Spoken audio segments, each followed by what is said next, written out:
다음날 0시, 효력 시작도 다음날 0시, 다음날 옆 가게가 조용해야 된다. 옆 가게에서 아무 소리도 안 들려야 된다. 그럴 가능성은 없잖아요. 기본을 탄탄히 다지시고 그다음에 용어에 빨리 익숙해지시면 문제 푸시는데 큰 어려움은 없겠습니다. 자, 수고하셨습니다. 계속해서 보시죠. 자, 이제는 4편 건축법입니다. 그러니까 건축법에서는 7문제가 나옵니다. 근데 이제 건축법은 우리 공법 중에서 가장 쉬운 법이에요. 왜 그러냐면 우리가 건축물 안에서 생활을 하고 있죠. 그래서 멀리 있는 걸 뭐 떠올리는 거 아닙니다. 우리 주변에 있는 거 다 눈으로 이렇게 확인할 수가 있는 거고요. 다음에 두 번째로는 이 건축법에는 어떤 새로운 용어들이 그렇게 많이 나오지는 않습니다. 물론 이제 소련말이니까 소련말 조금 나오긴 합니다만 다 이제 우리가 알고 몇 번 들어봤고 또 자주 쓰던 그런 표현들입니다. 그런데 전문적인 법이다 보니까 이 법에 고유한 약속이 있고 그 약속을 이제 아셔야 되긴 하는데 그래도 전혀 생소한 소련말이 아니니까 내용이 쉬운 편입니다. 다음에 세 번째로는 앞에 보셨던 개발법이나 도시정비법 같은 경우에는 전체 흐름을 다 꿰야 되는 거죠. 중간에 잠깐만 뭔가 이해가 안 되거나 놓쳐도 앞뒤가 연결이 안 됩니다. 다시 전체를 다 반복해야 되지만 건축법은 다 토막토막 사항이에요. 어느 내용이 한쪽을 넘어가는 게 거의 없는 편입니다. 다 토막토막 사항들이니까 뭐 앞에 걸 모른다 하더라도 그냥 그 토막들 보시는데 아무 지장이 없는 거죠. 건축법이 가장 쉽습니다. 자, 보도록 하시죠. 먼저 건축법의 1장 총론 목차 보시면 총론과 건축법 적용 대상에 1번 건축법 적용 대상물 1-1번 건축물 1-2번 건축물의 용도와 종류가 있고 큰 표가 있죠. 굵은 2번 건축법 적용 대상 행위에 2-1번 건축 허가받거나 신고한다. 2-2번 대수선 허가받거나 신고한다 까지가 있습니다. 다시 앞으로 오시죠. 1장 총론 1번 건축법 적용 대상물 이제 건축법이 어디에 적용되냐라고 이제 표현이 되어 있는 거기도 하고요. 다음에 또 달리 보면 이제 건축법에서 쓰고 있는 그 용어 정의에 대한 것이기도 합니다. 건축법 적용 대상물 뭐에 어떤 물건에 건축법이 적용되냐 당연히 건축물에 건축법이 적용되겠죠. 근데 건축물이 뭐냐고요? 우리가 알고 있는 모든 건물들이요. 근데 그거에 대한 고유한 약속이 있는 겁니다. 그 중에 작은 1번 토지에 정착하는 공작물 중 지붕과 기둥 또는 벽이 있는 것. 2번 위에 딸린 시설물. 3번 지하고가 공작물에 설치하는 사무소 공인장 점포차고 창고 등이 있습니다. 건축물이요. 우리가 생활을 하고 있죠. 그런데 주무시고 계시는데 누가 와서 퉁 부딪히니까 위리 휙 밀려갔어요. 내가 한참 사무실에서 일하고 있는데 누가 끈으로 묶어서 이리저리 끌고 다녀요. 그러면 건축물이 아니겠죠. 생활을 할 수가 없잖아요. 토지에 정착되어 있어야 됩니다. 당연히 부동산 공법이니까 정착되어 있는 건 당연하고 비나 눈 맞고 그다음에 직사광선 맞고 그 안에서 활동을 할 수가 있어야 되죠. 아니면 주무실 수가 있어야 되는 거죠. 지붕이 있어야 됩니다. 근데 주의하실 건 지붕과 기둥과 벽이 아니라 지붕과 기둥 또는 벽이네요. 기둥 또는 벽, 기둥만 있어도 되고 벽만 있어도 되고 기둥, 벽 다 있어도 됩니다. 그러면 지붕과 벽으로 가는 건 아시겠죠? 벽 막혀 있고 지붕이 있어서 거기서 생활을 하고 있습니다. 조그만 그 오두막들 떠올릴 수도 있는 거죠. 그런데 기둥만 있다고요? 내 기둥에 기둥만 있고 위에 판때기 하나 얹어져 있고 퉁 튀어 있어요. 그런 게 뭐가 있어요? 자주 보시는 거죠. 뭐요? 산에 올라가면 다 팔각정 있잖아요. 아니면 경회루 있죠. 경포대 있죠. 이런 것들은 옆이 툭 튀어 있어야 되는 겁니다. 그래서 그것도 그 안에서도 산에 등산하시다가 산책하시다가 거기서 음료를 드시기도 하고 친구분과 얘기를 나누시기도 하시잖아요. 그래서 기둥만 있어도 건축물이 될 수 있다는 거죠. 벽은 없어도 될 수 있다고요. 기둥 또는 벽, 지붕은 반드시 있어야 된다라고 하는 게 초점입니다. 동그라미 2번은 만약에 따로 있다고 치자고요. 어느 땅이 있는데 그 땅에 굴뚝만 꽂아 놨습니다. 건축물 아니죠. 지붕이 없으니까요. 단만 쳐놨어요. 건축물 아니죠. 지붕이 없으니까요. 지붕이 없는 이런 것들을 공작물이라고 합니다. 그래서 이 공작물은 따로 이제 규정이 따로 있는데 그런데 만약에 이게 따로 있으면 건축물이 아니지만 건축물에 딸려 있으면요. 그러니까 건축물에 딸려 있는데, 그러니까 너는 끊어서 너는 또 건축물이 아니다. 그게 더 복잡한 얘기잖아요. 통째로 건축물이 되는 거죠. 약간 떨어져 있다 하더라도 건축물을 쓰기 위해서 그 부속되는 용도 딸려 있는 거니까 얘들도 건축물의 일부로 처리를 하겠다라고 하는 겁니다. 딸린 시설물이요. 그 다음에 동그라미 3번이요. 동그라미 1번은 지금 보신 것과 같이 지표면에 올려놓은 것을 얘기하는 겁니다. 이렇게 가는데 동그라미 3번은 특별한 거죠. 지하, 고가, 공작물을 설치하는 사무소, 공장, 점포차고, 창고 등이 있는데요. 그러니까 얘는 지표면이 아니라 저 땅속에다 박아놓고 사람이 쓰고 있거나 저 위에다 띄워놓고 사람이 쓰고 있는 그런 특별한 것들이 있을 수 있다고요. 그러니까 지하에 박아놓은 것들은 자주 보시는 거죠. 옛날에 유행했던, 그러니까 한때 많은 그 사람들이 보고 했었던 영화, 그 TV 드라마 엑스파일 보면은, 그러니까 군사 기지들 촥 땅속에 있는 겁니다. 또 가끔, 그러니까 과학 관련 이제 신문 기사에 나오는, 그러니까 그 유럽에 있는, 그러니까 그 원형 연구소 있잖아요. 그러니까 가속 빛 가속기, 그러니까 연구하는 연구소가 있습니다. 그러니까 도나스를 땅속에다 묻어놨죠. 그러니까 도나스를 땅속에다 묻어놨는데 그 도나스 크기 지름이 그러니까 25km예요. 그래서 그러니까 서울 크기는 아니고 서울의 구 한 3개, 4개 구 정도를 감싸는 그 정도 도나스 직경이 한 그러니까 80m 가까이 되죠. 그러니까 그런 직경이 아니고요. 그 도나스의 한 이 통로가요. 그러니까 이 정도 도나스를 땅속 300m 밑에 묻어놓은 겁니다. 그러니까 그런 것들은 그러니까 거기서 그런 연구소가 있는 거죠. 그러니까 그런 것들은 건축물이 되는 거죠. 위에 띄워놓고 사람 쓰는 것들은 익숙하지 않습니다. 아무튼 지표면이 아닌 것들에도 사람 오래 머무는 것들은 건축물로 처리한다는 거죠. 핵심은 지붕이 있어야 된다가 이제 가장 핵심이 되는 겁니다. 건축물 토지에 정착해 있고 지붕이 있어야 된다는 거죠. 다음에 1-2번 건축물의 용도와 종류가 있습니다. 건물을 지어서 우리들이 생활을 하고 있죠. 근데 그러니까 스파이더맨 같이 건물 바깥에서 왔다 갔다 걸어 다니면서 그런 게 아니라 그 안에서 우리들이 생활을 하고 있습니다. 벽에 붙어 있는 게 아니라 천장에 붙어서 생활하는 게 아니라 바닥에 발바닥을 대고 생활하고 있죠. 별별 바닥들이 다 있습니다. 별별 건물이 다 있는 거죠.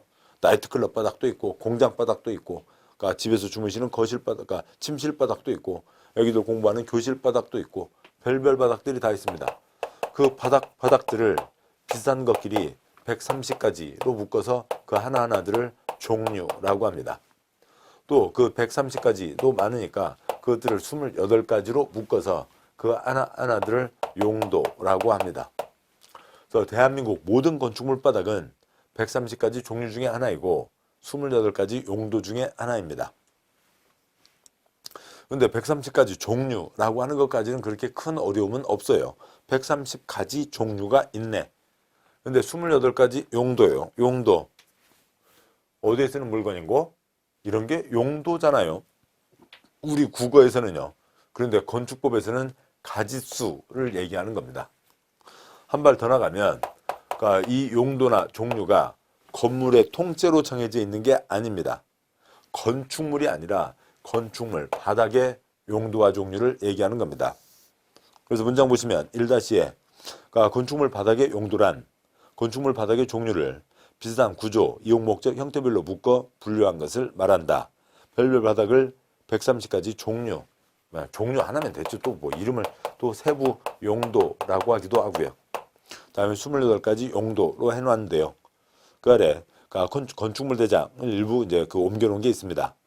그러니까 서울 삼성역에 코엑스 무역 종합 전시장이 있죠. 거기에 건물 6동이 있습니다. 그 중에 코엑스 인터내셔널이 이제 호텔 건물이에요. 그 건물이 지하 6층, 지상 29층입니다. 그 건축물이 건축물 대장이에요. 건축물 대장의 일부를 보면 2층에 숙박시설 얼마, 그러니까 2종 근린생활시설 얼마, 1종 근린생활시설 얼마, 문화집회시설 얼마, 운동시설 얼마 이렇게 정해져 있습니다. 건물에 통째로 용도가 있는 게 아니죠. 2층에 통째로 하나의 용도가 있는 게 아니죠.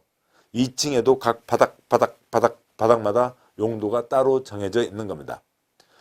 국토개혁법에서 대한민국 모든 땅바닥은 4가지, 9가지, 21가지. 그 다음에 이쪽 건축법에서 대한민국 모든 건축물 바닥은 28가지, 130가지로 구분하고 있습니다. 그래서 그러니까 그 용도 지역, 그러니까 300개 공법의 가장 기본이죠. 그러니까 토지공법이에요. 용도, 그러니까 100개 건축물, 그러니까 공법의 가장 기본이 되는 개념입니다. 자, 그러면 그런데 이제 그 용도와 종류에 대한 표가 이어지는데 뭐 나중에 몇 번 보시면 되는 겁니다. 처음에 외우려고 하지 마시고요. 그냥 이렇게 흘려 넘기시고 그다음에 다음 순환에서는 좀 굵은 글자까지는 저도 같이 설명을 드릴 테고 그렇게 또 한번 흘려 들으시고 횟수가 쌓이면 되지 공법은 외우는 거 아닙니다. 외울 수도 없고 외워지지도 않고 외울 필요도 없습니다. 횟수입니다. 10번 들으시면 65점 맞으세요. 자, 보시죠. 그러니까 용도 28가지를 보도록 하죠. 그러니까 1번 단독주택, 그러니까 2번 공동주택. 근데 공동주택의 그 종류만 잠깐 보겠습니다. 주택법에 이어지니까요. 공동주택에 아파트, 연립주택, 다세대주택, 기숙사. 그래서 1번 용도, 2번 용도에 그 2번 용도에 4가지 종류가 들어 있습니다. 앞 글자에서 아, 연, 다, 기. 아파트의 정의는 주택으로 쓰는 층수가 5개층 이상입니다. 연립주택 정의는 주택으로 쓰는 층수 4개층 이하이고 동당 주거면적 660 초과입니다. 다세대주택 정의는 주택으로 쓰는 층수 4개층 이하이고 동당 주거면적 660제곱미터 이하입니다. 민법에서는 단독주택과 공동주택을 집주인 1명 단독 소유, 집주인 여러 명 나눠서 소유할 수 있다 구분 소유로 구분하지만 공법에서는 아무튼 그 구분 기준, 구조에 따른 구분을 한다고 돼 있는데 그건 주택법에 있고 건축법에서는 이제 종류만 열거하고 있습니다. 공동주택에 아, 연, 다, 기 4가지가 있습니다. 기숙사에 대한 설명은 생략하고요.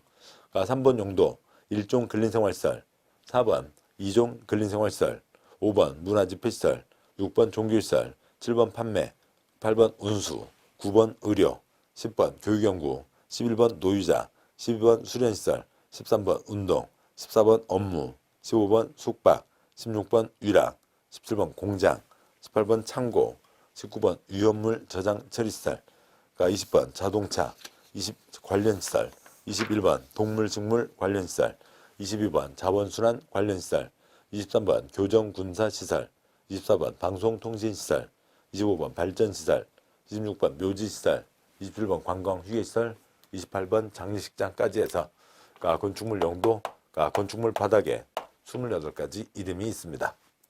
조그만 건축물은 통째로 하나의 용도 1층짜리 같으면요. 또 이제 특별하게 나눠 쓰지 않으면 한 층 전체가 통째로 하나의 용도일 수도 있지만 그거는 예외인 거고 한 층에서도 바닥마다 용도가 달리 구분된다라고 하는 것들을 그러니까 염두에 두셔야 됩니다. 자, 여기까지 보셨고, 그러니까 다음 보시죠. 그러니까 굵은 2번 건축법 적용 대상 행위가 있습니다. 그럼 개인들이 어떤 일을 할 때 건축법 적용을 받게 되냐? 건축법 적용 대상 행위인 거죠. 2-1번 그러니까 건축물을 건축할 때 건축법 적용을 받습니다. 그러니까 2-2번 그러니까 건축물을 조금 손대는 거는 개인이 알아서 할 수가 있는 거죠. 그런데 크게 손대는 거는 건축법 적용을 받습니다. 크게 수선하는 거예요. 건물 지었다가 그러니까 무너지면 그 사람만 다치는 게 아니라 다른 사람도 다치는 거죠. 건축은 금지되어 있습니다. 대한민국 건축 금지된 나라예요. 미국 건축 금지된 나라입니다. 그러니까 콩고 건축 금지된 나라예요. 남아프리카 공화국 건축 금지된 나라입니다. 세계 어느 나라들, 어지간한 나라들 다 건축이 금지되어 있습니다. 건축은 금지되어 있는 거고요. 따라서 뭐 받은 사람이 할 수 있는 거고요. 허가 받은 사람이 할 수 있습니다. 대주선도 금지되어 있고 허가 받은 사람이 할 수가 있는 겁니다. 그러니까 그 사람만 다 잘못해 놓으면 그 사람만 다치는 게 아니라 다른 사람까지 다치는 거잖아요. 허가 받는 게 원칙. 근데 가벼운 것들은 신고하고 건축할 수 있고 신고하고 대수선할 수 있다라고 하는 예외가 있습니다. 그건 이제 뒤에서 보도록 하시고 일단 건축과 대수선에 대한 기본 취지가 이러하다는 거고 그 다음에 건축에 5가지가 있습니다. 그러니까 친구들 만나세요. 그러니까 오랜만에 어디 6달 만에 어느 자리에서 자주 보던 친구들을 6달 만에 만났습니다. 그동안 어떻게 지냈어? 뭐하고 너 어디 그러니까 여행 갔다 왔다며 얘기하다가 야 근데 오는 길에 저쪽 자리에 누가 저쪽 자리에 있던 자리 있잖아. 거기에 건물 올랐을 때 거기 누가 건축하고 있다고 건축한다고 얘기하잖아요. 그러니까 건축한다고 얘기하는데 우리가 보통 쓰는 건축하고 다른 게 있는 거죠. 이쪽 약속이 있습니다. 건축에는 5가지가 있는 거예요. 그러니까 어디에 새로 건물이 올라서는 건 신축이고 건축은 그 신축을 포함한 5가지가 있는 겁니다. 새로운 약속에만 익숙해지시면 되고, 그런데 이 단어들이 전혀 얼토당토하는 소련 말들은 아니라고요. 그러니까 건축에는 신축도 있고 증축도 있고 개축도 있고 재축도 있고 이전도 있고 그렇습니다. 이전 하나를 빼고 나면 나머지는 다 충분히 아실 수 있는 그런 수준들입니다. 동그라미 1번 신축에는, 그러니까 1번 건축물이 없는 대지에 새로이 건축물을 축조하는 것, 2번 부속 건축물만 있는 대지에 새로이 주된 건축물을 축조하는 것, 3번 기존 건축물이 철거 또는 멸실된 대지에 새로이 건축물을 축조하되 종종 규모를 초과하여 축조하는 것 등이 있습니다. 신축 3가지요. 당연히 없던 땅에 새로 올리는 건 당연히 신축이죠. 아십니다. 자, 그런데 부속 건축물이 있다고요. 부속 건축물의 대표적인 예로 5개 화장실을 들 수가 있습니다. 무슨 이유인지 화장실을 먼저 지었어요. 화장실을 지었는데 거기에 이제 주된 건축물이 들어섭니다. 주된 건축물 들어서면 이제 본격 시작이다. 신축이라고요. 없던 땅에 화장실을 지을 때 없던 땅에 지은 거니까 신축 허가를 받았죠. 그래서 화장실을 지었습니다. 다음 화장실에 주된 건축물, 주택을 짓는다든지 그러면 다시 신축을 허가를 받으라고요. 그러니까 본격 시작이다. 새로운 시작이다는 거죠. 세 번째요. 기존 건축물이 있었습니다. 1000짜리가 있었다고요. 1000짜리가 있었는데 철거 멸실되어서 새로이 축조한다. 그랬으니까 완전 맨 땅이 된 겁니다. 빈 땅이 된 거고 거기다 짓는데 1200짜리로 짓는다고요. 그러면 종종 규모를 초과한 거죠. 옛날에 있었던 요 때 받았던 요 도장으로는 안 된다고요. 새 도장을 받아라. 이제 여기 옛날에 있었던 것만으로만 가는 게 아니라 여기에서 요렇게 시작한다. 요것보다도 여기에 초점을 두니까 신축이라고 본다는 거죠. 주된 게 시작되는 거다라고 하는 거죠. 그래서 신축의 3가지가 있습니다. 다음에요. 동그라미 2번 증축이란 기존 건축물 있는 대지에서 건축물의 건축면적, 연면적, 층수, 높이를 증가시키는 것을 말한다. 건축면적, 연면적, 층수, 높이를 증가시키는 겁니다. 이것저것 늘어나는 게 증축인 거죠. 높이나 층수는 아시는 거고 건축면적, 연면적, 국토계획법에서도 한번 들으셨고 건폐율 용적률 때 이따 뒤에 건축법에서 또다시 보실 겁니다. 3번 개축이란 기존 건축물의 전부 또는 일부를 철거하고 그 대지에 종경과 같은 규모의 범위에서 건축물을 다시 축조하는 것을 말한다. 4번 재축이란 건축물이 천재지변 그 밖의 재해로 멸실된 경우 그 대지에 종경과 같은 규모의 범위에서 다시 축조하는 것을 말한다고 되어 있습니다. 그래서 거기에는 한자를 써놨는데요. 개자요. 고칠 개자. 그러니까 뜯어 고칠 개자. 내가 뜯어 고치는 겁니다. 철거하고 종전과 같은 규모. 그다음에 재축. 다시 재자. 그러니까 개축은 내가 의지를 갖고 내가 뜯어내는 거지만 이건 내 의지가 아니라 자연의 힘으로 멸실되었다고요. 그러니까 화재가 났거나 아니면은 뭐예요? 큰 물이 져서 다 떠내려 가거나 그랬습니다. 그래서 종전 규모 이하로 회복한다는 거죠. 그래서 재축. 얘네들도 종전 규모 이하이긴 하지만 건축에 포함되니까 다 허가받아야 되는 거죠. 철거 멸실로 종전 규모를 초과하면 뭐였고요? 신축이었고요. 다음에 이전. 5번 이전이란 건축물의 주요 구조부를 해체하지 않고 같은 대지에 다른 위치로 옮기는 것을 말한다 라고 되어 있습니다. 해체하지 않고 다른 위치로 같은 대지에서 옆으로 옮긴다 라고 하는 거죠. 이전, 일상적으로 볼 수가 없습니다. 건물을 옮겨요? 건물 옮기는 거 거의 없잖아요. 더더군다나 콘크리트 건축물은 이전이 거의 불가능합니다. 콘크리트 건축물은 땅에다 기초를 박아 놨잖아요. 그래서 거의 불가능하고 어찌고 저찌고 하면 할 수도 있는데 해외 토픽에 나왔습니다. 중국에서 한번 한 적이 있는데 콘크리트 건축물은 해외 토픽에 나오는 거고요. 우리나라에서는 사례가 없고요. 우리나라에서 이전 사례도 3년에 한 건, 4년에 한 건 문화재청에서는 한 건입니다. 한옥은 땅에다 박아놓은 게 아니라 주춧돌을 놓고 그 위에 홈을 파서 기둥을 세우고 그 다음에 수평기둥, 보를 얹고 대들보가 있잖아요. 그게 이제 짜맞춰 가는 거죠. 자, 이런 식으로 돼 있습니다. 자, 그런데 이게 오래된 문화재라고요. 문화재가 있는데 이런 땅이 있는데요. 그러니까 여기 쪽으로 도로를 어쩔 수 없이 일이 내야 됩니다. 그렇다고 해서 이 문화재를 없애버린 건 안 되잖아요. 근데 한옥 같으면 해체해서 조립이 되는데 얘는 200년, 300년 된 문화재여서 기둥과 보를 다 이렇게 쐐기로 꽤 맞춰놨는데요. 이게 비바람에 뭉그러져 있습니다. 이거를 해체하는 순간 이게 뽀개지는 거지 다시 조립이 안 되잖아요. 그래서 얘는 주요 구조부는 해체하지 않고 문짝 같은 것만 떼는 채로 여기를 뺑뺑뺑 둘러싸 맵니다. 뺑뺑뺑 둘러싸면서 바닥에다 흥건히 물 부어놓고 옆으로 밉니다. 살짝 밀 수가 있다고요. 그래서 옆으로 살짝 미는 게 이전입니다. 그러니까 차라리 건물을 새로 짓는 게 더 싸요. 훨씬 더 많은 비용과 시간이 들어가는 겁니다. 해체하지 않고 같은 대지에서 살짝 민다는 거죠. 건물 미는 게 재밌다고 해서 산 건너 간 건너 물 건너 샤샤샤 밀고 다닐 수는 없고요. 어디에서만요? 같은 대지에서 옆으로 살짝 옮기는 겁니다. 건축에 이상 보신 5가지가 있다라고 하는 거고요. 뭐 듣고 하시면은 객관식 문제 푸는데 아무 지장 없습니다. 그러니까 2-2번 대수선이 있습니다. 건물을 크게 손대는 게 대수선이네요.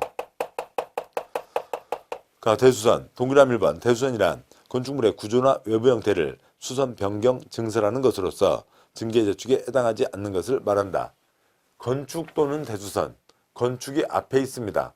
따라서 어느 행위가 이건 증축으로 볼 수도 있고 대수선으로 볼 수도 있으면 그는 증축으로 처리한다고요. 건축으로 처리한다.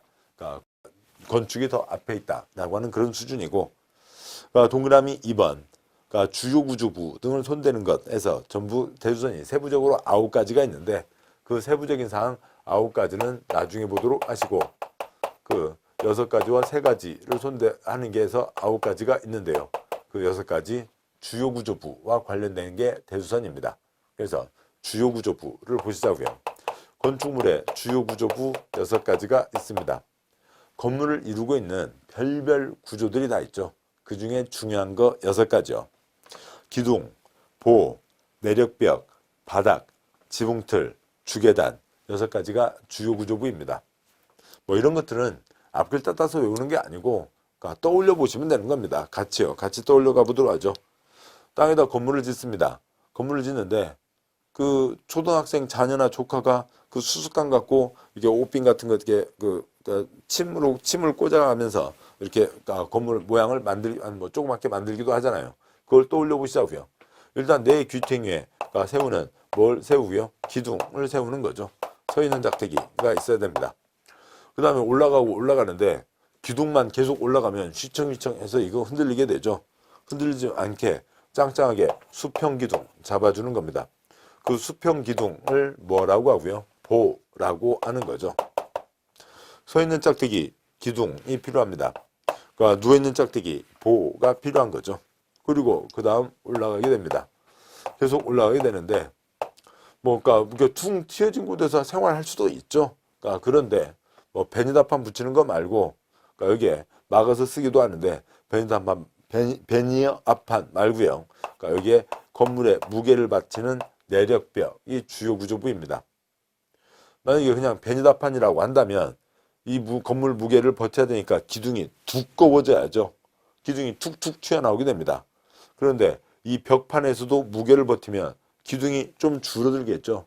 그러니까 툭툭 튀어나오는 게 좀 덜하다고요. 훨씬 낫죠. 서 있는 판때기 뭐를 세우고요? 내력벽을 세웁니다. 우리가 벌이나 파리같이 날아다니면서 생활할 수는 없잖아요. 공장에서 기계를 놓고 사무실에서 책상을 놓고 학교에서 책상과 의자를 놓고 집에서 침대를 놓고 하는 바닥이 있어야 되죠. 여기까지는 외우는 거 아니죠. 외우지 않아도 되죠.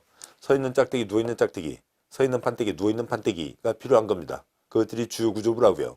서 있는 짝대기 기둥, 누워 있는 짝대기 보, 서 있는 판때기 내력벽, 누워 있는 판때기가 바닥이 있어야 됩니다. 그다음에 건축물에 지붕이 있어야 되는데 기와장 한두 장은 주요 구조부는 아니고요.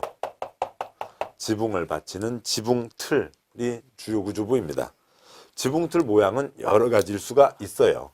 여러 가지가 할 수 있는데 만약에 이거 없이 여기다 지붕만 이렇게 오려놓으면 여기에 무게가 걸려서 지붕이 뚝 부러질 수가 있습니다.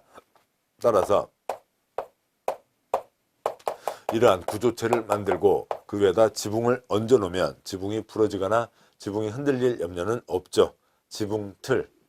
불이야 도망가자. 계단요, 엘리베이터요. 엘리베이터 탔다가는 더 큰 사고를 당하죠. 전기가 끊어지니까요. 계단으로 도망가셔야죠. 그래서 주계단에서 6가지가 주요 구조부입니다. 서 있는 판때기, 누워 있는 판때기, 서 있는 짝대기, 누워 있는 짝대기, 서 있는 판때기, 누워 있는 판때기에다가요. 지붕틀, 주계단 6가지가 주요 구조부입니다. 자, 여기까지 보셨고, 다음에 이제 2장 건축 허가 내용을 보시죠. 아까 보셨듯이 건축 대수서는 금지되어 있고 허가받아야 된다라고 하는 겁니다. 그러면 어느 지역에서 어느 건물 지을 때 누구한테 허가받아야 되냐, 이제 그것까지 떠올려 보셔야 되는데, 우선 2장의 굵은 1번 건축 허가권자의 건축 허가는 기속 행위입니다. 기속 행위라고 불러요. 요건대로 처리한다. 관청에서 지 마음대로 판단하고 할 게 하나도 없어요. 그냥 법의 세부적인 요건이 다 써져 있어요. 얼마나 건축과 관련된 사고들이 많았어요. 그때마다 건축법 바꾸고 해가면서 요것 지켜라 좀이라도 예상 못한 빈틈이 있었는데 그것 때문에 사고가 생기더라고요. 그러니까 요 정도면 됐겠지 싶었는데 그 조금만 위반해도 엄청난 큰 사고가 생기더라고요. 그래서 건축법에 세부적인 규정들이 아주 많이 있습니다. 물론 지금 국회에서 정한 건축법만이 아니고요. 건축법 시행령, 건축법 시행규칙, 그다음에 각종에 대한 기준들이 여러 가지가 있고요. 아주 방대합니다. 그 세부적인 요건에 따라서 허가 불허가를 하는 거예요. 관청에서 판단하는 게 아니라 요건에 맞으면 허가, 안 맞으면 불허가, 요건대로 처리하는 겁니다. 관청이 그 그림에서요, 국가를 대표하는 국토부 장관, 광역의 특별시장, 광역시장, 도지사, 세종과 제주 쓰는 거 빼고요. 그다음에 도 아래 시장과 군수, 특별시 광역시 아래 구가 있죠. 물론 인천광역시 옹진군, 부산광역시 기장군 빼겠습니다. 요건대로 처리하니까 어떤 정책 판단 필요 없다고요. 가장 말단 누가 처리를 하는 거라고요? 시장, 군수, 구청장이 처리를 합니다.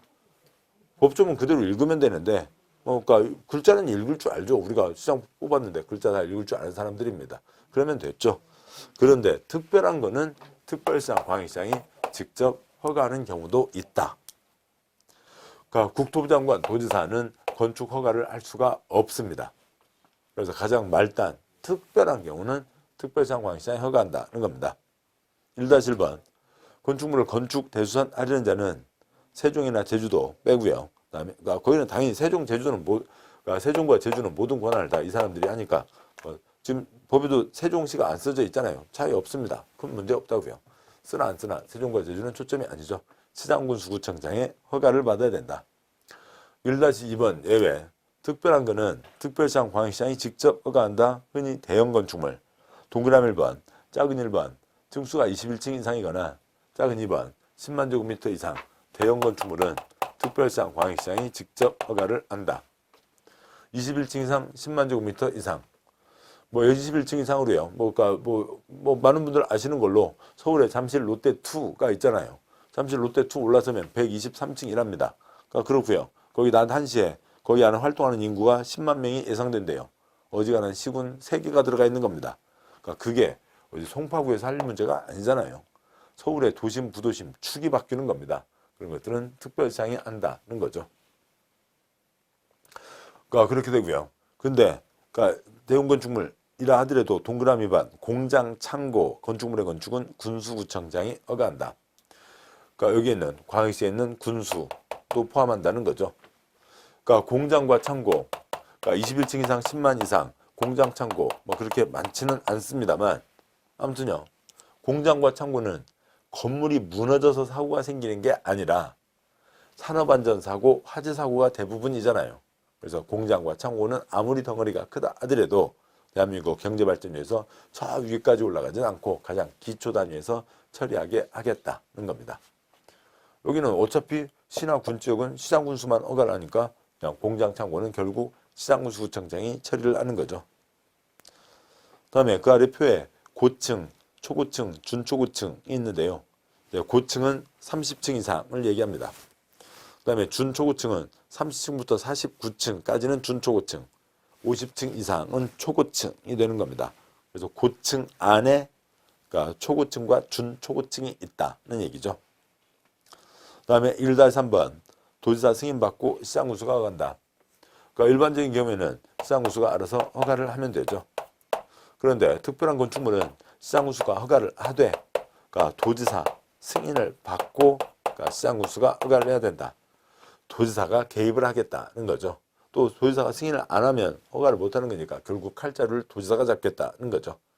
근데 건이 많으면 여기 같이 직접 하겠습니다만 이쪽은 그 건이 그렇게 많지는 않다고요.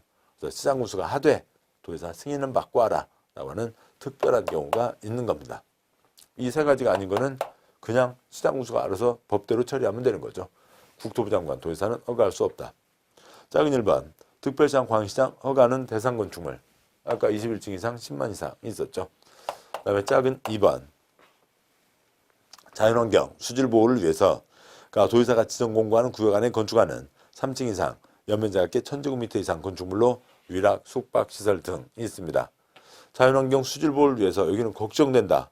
시장군수, 당신들이 허가권은 갖고 있지만 꼭 나한테 도장받고 해야 돼. 도지사가 지정 공고한다고요. 그러니까 3번이요. 주거환경, 교육환경, 주변환경 보호상 필요하다고 인정해서 도지사가 지정 공고하는 구역 안에 건축하는 위락시설, 숙박시설에 대해서도 역시 2번, 3번과 비슷한 취지인 거죠. 특별히 걱정되니까 시장군수 보고 도지사 승인받고 허가라고 하는 겁니다. 근데 나중에는 그것까지 가시겠죠. 2번에는 3층 이상 1000제곱미터 이상 규모가 정해져 있지만 그러니까 1층짜리는 안 해도 된다는 얘기죠. 3번에는 그냥 규모가 정해져 있지 않은 거니까 1층짜리도 10제곱미터짜리도 승인을 받아라 라고 하는 이제 그런 차이들이 있고 그런 이제 세부적인 그 조그만 표현의 차이들이 어떤 의미를 담고 있는지는 계속 봐가시면서 그것들에 대해서 바로바로 충분히 이해하실 수가 있습니다. 계속하시죠. 그러니까 굵은 2번 신고 대상 건축물 건축하려면 허가를 받아야 되죠. 그런데 가벼운 거는 신고만 해도 허가받은 것으로 본다. 가벼운 거는 신고하고 할 수 있게 해주자는 거죠. 허가 대상 건축물이라 하더라도 다음에 해당하는 경우에는 미리 특특 시군구에게 신고를 하면 건축 허가를 받은 것으로 본다. 그러니까 나 이거 할게요. 신고서만 내고 건축할 수도 있게 해주자고요. 가벼운 건 봐주자는 겁니다. 뭐 여러 가지가 있겠습니다만 그 중에 하나로 바닥 면적이 합계 85제곱미터 이내의 증축, 개축, 재축을 들 수가 있습니다. 그 중에 증축을 떠올려 보시자고요. 1000짜리를 지었든 10만 제곱미터짜리를 지었든 건물 지어서 쓰다 보면 아이고 요만큼만 더 있으면 좋겠네. 누구나도 그런 생각 들잖아요. 그래서 그만큼은 붙여서 할 수 있게 해주자고요. 신고만 하면 거기까지는 해준다. 네, 뭐 85보다 더 크게 붙이는 건 안 되죠. 그건 이제 이런저런 영향을 미치는 겁니다. 85제곱미터 이내를 얘기하고요. 85제곱미터 이내의 증축이라고 했더니 어떤 분은 그러면 1000짜리가 있는데 85 증축 신고, 또 85 증축 신고, 또 85 증축 신고. 미안하니까 한 달 있다가 또 85 증축 신고. 그건 안 되는 거죠. 처음에 허용됐던 규모, 건축물 대장이 처음 사용 승인 받은 그 규모에서 40 붙이고 45 붙이고까지 봐주겠다는 거죠. 다음에 3번 허가 취소가 있습니다. 건축하려면 허가를 받아야 하는 거죠. 허가 받아서 가는 중에 또 아니면 아직 착수하기 전이라 언제라 하더라도 허가를 취소하면 그 사람은 건축을 할 수가 없게 됩니다. 그런데 허가를 취소해야 되는 경우가 있고 건축 허가를 취소할 수 있는 경우가 있습니다. 이거를 이제 가끔요 뭐 해야 된다는 거니까 이제 줄여서 이제 영어로 must 쓰기도 하고요. 또 이거는 해야 된다라고 돼 있으니까 할 수 있다라고 돼 있으니까 뭐 영어는 이제 can이라고 이제 쓰는 책들도 있는데 그랬더니 오늘 수강생분께서 아주 영어 그러니까 딱 맥을 잡으시는 분입니다. 선생님 그건 can이 아니라 may 아닌가요? 예, 그렇죠. 영어로 하면 may죠. 그러니까 뭐 사극 보면 많이 나오잖아요. 그러니까 그 나이 든 상궁이 may야 하는 거 있잖아요. may야, may입니다. 할지 말지 그쪽 마음에 달려 있다는 거고요. 캔은 나는 수영을 할 줄 안다. I can swim. 이제 그런 얘기인 거고요. 그러니까 이거는 그러니까 지 마음에 달려 있다. 재량을 얘기하는 거죠. 그래서 can이라고 하기보다는 may가 되는 겁니다. 아무튼 뭐 그건 영어 얘기고. 근데 무슨 책들 보면은 꼭 처자리에 can자가 있어갖고 그때마다 이렇게 논란이 돼서 미리 말씀을 드리는 겁니다. 그런데 우리 상식하고 달라요. 건축법은 안전이 중요합니다. 건축법 안전이 중요한데 건축법을 위반했어요. 위반하면 허가를 취소해야 돼요? 할 수 있어요? 할 수 있습니다. 왜냐면 여기에 취지는 뭐냐면 그 위반 정도에 따라서 허가 취소거나 아니면은 사용 승인을 취소하거나 아니면 공사 중지 명령을 때리거나 철거 명령을 때리거나 등등등 여러 가지 중에서 합당한 것을 선택할 수 있게 한다라고 하는 거죠. 왜냐하면 위반의 정도가 천차만별, 또 위반의 적발 시점도 천차만별입니다. 어디에? 그러니까 건물 지어서는 안 되는 개발 제한 구역 그런 곳에 누가 생짜로 무허가로 건물을 지었습니다. 그러면 그 싹 철거를 해야 되는 거죠. 자, 그러고요. 또 아니면 어느 누가 건물, 그러니까 옥상에다가 그러니까 뭐 판때기를 좀 더 내놨어요. 그러니까 비 오는 날 사람들 바깥 구경하라고 좀 더 내놨어요. 그것도 불법 증축이죠. 그것도 사용승인 허가 취소해야 돼요? 사람들 다 쫓아내야 돼요? 아닌 거죠.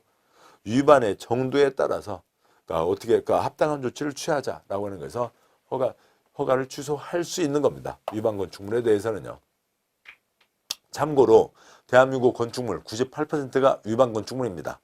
땅에 대한 법 300개, 건축물에 대한 법 100개가 있는데 제가 말씀드린 거 아니고 그러니까 논문 자료예요. 그러니까 그렇게가 있는데 그러니까 거기에 어느 건물에 대해서요. 이쪽 300명 공무원, 이쪽 100명 공무원, 이만한 지침 기준 갖고 400명이 그 건물을 다 덮어보자고요. 먼지 하나 안 나는 건물 없겠죠. 위반 건축물 태반입니다. 이거는 그러니까 허가를 취소할 수 있다. 합당한 조치를 선택해서 취하자는 거고 안전이 중요한 건 이쪽입니다. 동그라미 1번 허가권자는 허가받은 자가 다음에 해당하면 허가를 취소해야 한다. 1번 허가받은 날부터 1년 내에 공사에 착수하지 않은 경우 2번 이 기간 내에 공사에 착수했으나 공사의 완료가 불가능하다고 인정되는 경우에는 허가를 취소해야 된다는 거죠. 건축법 모든 법들 계속 기준이 강화되면서 계속 법들이 바뀌고 있습니다. 근데 묵은 허가증 갖고 안 된다고요. 새 법에 맞게 하라고요. 근데 공법에 어지간한 착수 두 글자 2년인데 건축법은 안전이 더 중요하니까 1년 지나면 묵은 허가증 그건 쓸 수가 없다고요. 새 기준에 맞춰서 허가를 받아라. 옛날에 이것만 있었더니 그러니까 일부 또 아무튼 그러니까 머리 좋은데 좀 그 주변 사람들에게 도움되는 쪽으로 머리를 쓰지 이상하게 쓰는 사람들 가끔 있잖아요. 그러니까 1년 안에 착수하지 않으면 허가를 취소해야 된다. 착수했어요. 10개월째 기둥 하나 박아놓고 스키 타러 다니다가요. 다음에 기둥 하나 박아놓고 그러니까 꽃 구경 다니다가요. 기둥 하나 박아놓고 그러니까 뭐 수영장 놀러 다니다가요. 그러는 사람이 있습니다. 철골 빨갛게 녹슨 곳에 콘크리트가 붙을 리가 없죠. 1년 내 착수는 했다 하더라도 방치하거나 등등등 완료가 불가능하고 판단하면 허가를 취소해야 된다. 안전은 이쪽이 더 안전 뜻입니다. 이런 내용을 들으시면 이해가 되시는 거죠. 그래서 듣고 들으시면 이해가 되는 겁니다. 이때는 허가를 취소해야 되는 거고요. 위반 건축물에 대해서는 허가를 취소할 수 있거나 허가 취소거나 아니면 다른 조치 중에 선택해서 취할 수 있다라고 하는 거죠. 여기까지가 중요 내용이었고 잠깐 쉬고 3장 이하 내용들 계속 이어서 보도록 하겠습니다. 수고하셨습니다.